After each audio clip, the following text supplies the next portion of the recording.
ভগবান বুদ্ধ বললেন, শোনো আনন্দ, পুদ্গলিক দান 14 প্রকার।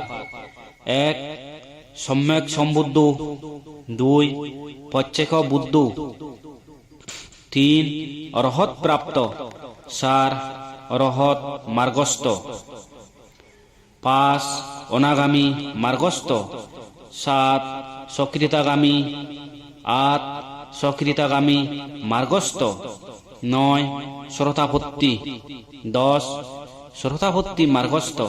11. বুদ্ধ শাসনে বহুমুখী ঋষি প্রবজ্জা লাভী, কামে বিতরাগী, লৌকিক ধ্যান লাভী, পঞ্চ অভিজ্ঞান প্রাপ্ত ও কর্মবাদী। 12. পৃথকজন যারা মার্গস্থ ফলস্থ নয়। 13. দুচ্ছিল ব্যক্তি, সদ্য তির্যক প্রাণী, পশুপক্ষী, দানের পাত্র 14 প্রকার। এর মধ্যে যাকে দান করা যায় সে দান পুদ্গলিক দানের সংখ্যায় অভিহিত করা হয়।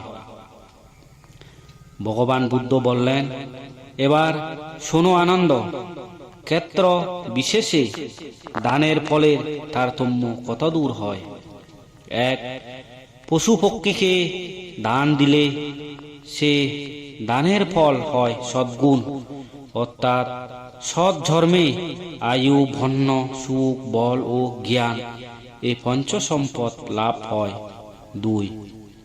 দুঃশীল ব্যক্তিকে দান দিলে উক্ত দানের ফল সহস্র গুণ, অর্থাৎ সহস্র জন্মে ওই পঞ্চ সম্পদ লাভ হয়। 3. শীলবান ব্যক্তিকে দান দিলে সে দানের ফল লক্ষ গুণ, অর্থাৎ 1 লক্ষ জন্মে ওই পঞ্চ সম্পদ লাভে সৌভাগ্য হয়। 4. বুদ্ধ শাসনে বহিষ্ঠ লৌকিক জ্ঞান লাভীকে দান দিলে সে দানের ফল কোটি লক্ষ গুণ হয়, অর্থাৎ কোটি লক্ষ জন্মে পুণ্য ফলে উক্ত পঞ্চ সম্পদের অধিকারী হয়। 5.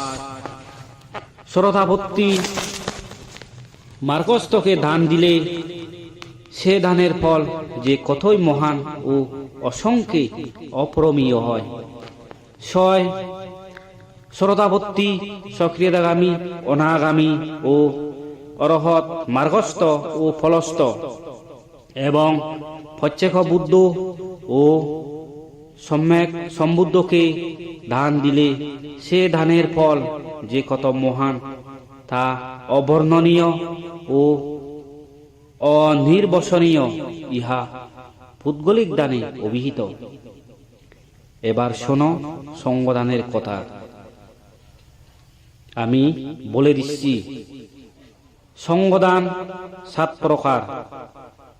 1. বুদ্ধ প্রমুখ ভিক্ষু ও ভিক্ষুণী উভয় সঙ্গদান। 2. বুদ্ধ পরিনির্বাণের পরে ভিক্ষু ও ভিক্ষুণীর উভয় সঙ্গদান। 3. ভিক্ষু সঙ্গদান। 4. ভিক্ষুণী সঙ্গদান। 5. সঙ্গের অনুমতি ক্রমে সঙ্গ উদ্দেশ্যে একজন বা ততোধিক ভিক্ষু ও ভিক্ষুণীকে দান। 6. সঙ্গের অনুমতি ক্রমে সঙ্গ উদ্দেশ্যে একজন ভিক্ষু বা ততোধিক ভিক্ষুকে দান। 7. সঙ্গের অনুমতি ক্রমে সঙ্গ উদ্দেশ্যে একজন বা একাধিক ভিক্ষুণীকে দান। ভগবান বুদ্ধ বললেন, আনন্দ, সুদূর ভবিষ্যতে ভিক্ষুদের অবস্থা কি রূপ হবে জানো?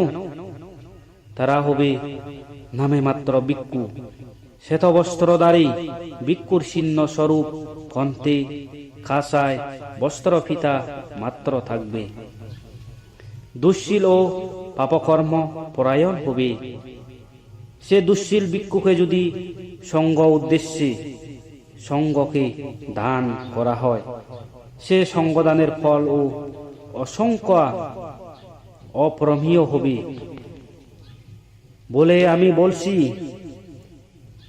অফিস কোনো প্রকারেই সঙ্গদান হতে পৌদ্গলিক দান অধিকতর ফলদায়ক হতে পারে না। আর সঙ্গদানের ফলের কথা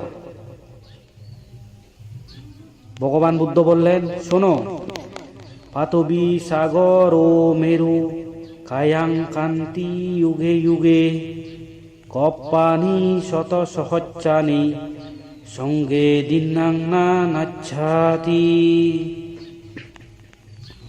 এক, পৃথিবী যুগে যুগে হয় প্রাপ্ত হতে পারে, তবুও সঙ্গদানের ফল লক্ষ কল্পে ক্ষয় প্রাপ্ত হতে পারে না। দুই, সাগরের জল যুগে যুগে হয় প্রাপ্ত হয়ে শুকিয়ে যেতে পারে, তবুও সঙ্গদানের ফল লক্ষ লক্ষ কল্পে ক্ষয় প্রাপ্ত হতে পারে না। তিন, ৮৪,০০০ যোজন সুমেরু পর্বতের উচ্চতা, সে পর্বতরাস যুগে যুগে কল্প কল্পান্তরে ধ্বংস হতে পারে, তবুও সঙ্গদানের ফল ক্ষয় প্রাপ্ত হতে পারে না। দীর্ঘস্থায়ী হয়ে থাকবে,